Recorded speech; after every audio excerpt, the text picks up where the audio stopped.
শহরে একের পর এক চুরির রেশ কাটতে না কাটতেই ফের দুর্গাপুজোর আগের দিনে দুপুরে এক দুঃসাহসিক চুরির ঘটনা ঘটল মাথাভাঙা শহরে। আর এই চুরির ঘটনায় পুজোর আগে একেবারেই নিঃস্ব হয়ে গেল সেই পরিবার।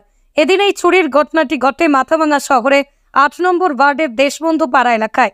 জানা গেছে এদিন সকালে বাড়ির সদস্যরা কোচবিহারে যায় ডাক্তার দেখাতে, আর সে কারণেই ছিল বাড়ি ফাঁকা। এমনকি বাড়ি ফাঁকা থাকার সেই সুযোগকে কাজে লাগিয়ে এই চুরির ঘটনা ঘটে। এই ঘটনায় রীতিমতো কান্নায় ভেঙে পড়েছেন পরিবারের সদস্যরা। এদিকে চুরির ঘটনার খবর পেয়ে ঘটনাস্থলে আসে মাথাভাঙা থানার পুলিশও। পুলিশ সূত্রে খবর, লিখিত অভিযোগের ভিত্তিতে ঘটনার তদন্ত করবে মাথাভাঙা থানার পুলিশ। পরিবারের এক সদস্য সুপ্রিয়া দত্ত জানান, অসুস্থ বাবাকে নিয়ে সকালে ডাক্তার দেখাতে গিয়েছিলেন কোচবিহারে।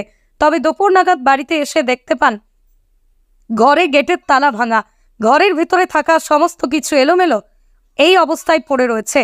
তারপরই দেখতে থাকেন যে নগদ প্রায় ৫০,০০০ টাকা সোনার সামগ্রী চুরি করে নিয়ে গেছে দুষ্কৃতীরা।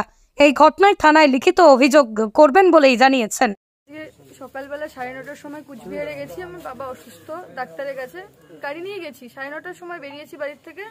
১:৩০টার পরে বাড়িতে এসে এদিকে গেটটা খুলে দেখি গেটটাতে তালা আছে, কিন্তু ভিতরে সব সোনার যা বাক্স টাক্স ছিল, যা জুয়েলারি ছিল, গডরেজের সব জামা কাপড় নিচে পড়ে আছে, সব সোনার জিনিসের জুয়েলারি বক্স সব ফাঁকা হয়ে আছে।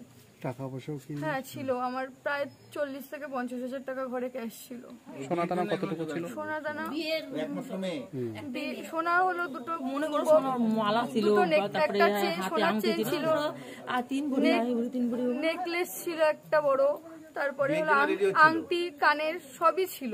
মানে একটা মেয়ের যা যা গয়না থাকে, চেনের থেকে আরম্ভ করে সবই ছিল। মোটামুটি কত টাকা সোনা দানা ছিল?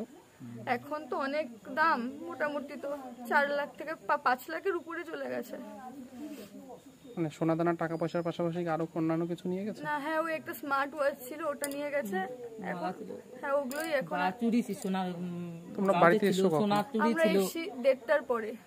তখন নজরে পড়ে ৯:৩০টায় বেরিয়ে গেছি, ১:৩০টার পরে এসে দেখি গেটে তালা দেওয়া, কিন্তু পিছন থেকে দেখি যে ঘরের গ্রিলের খুলেই দেখি যে গেট খুলেই দেখি এখানে সব জুয়েলারি বক্স ফাঁকা পড়ে আছে। পুলিশ এলো, কি বললো? পুলিশ বললো যে এখন থানায় গিয়ে ডায়েরি করতে হবে, ওনারা ইনকোয়ারি করবে। তোমার নামটা বলো। আমার নাম সুপ্রিয়া দত্ত। দত্ত।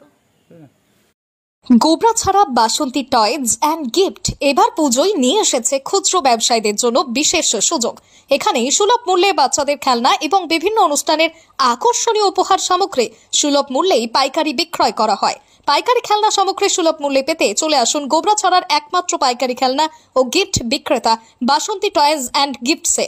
তাই আজই যোগাযোগ করুন 9907026361 অথবা 7029851787 এই নম্বরে।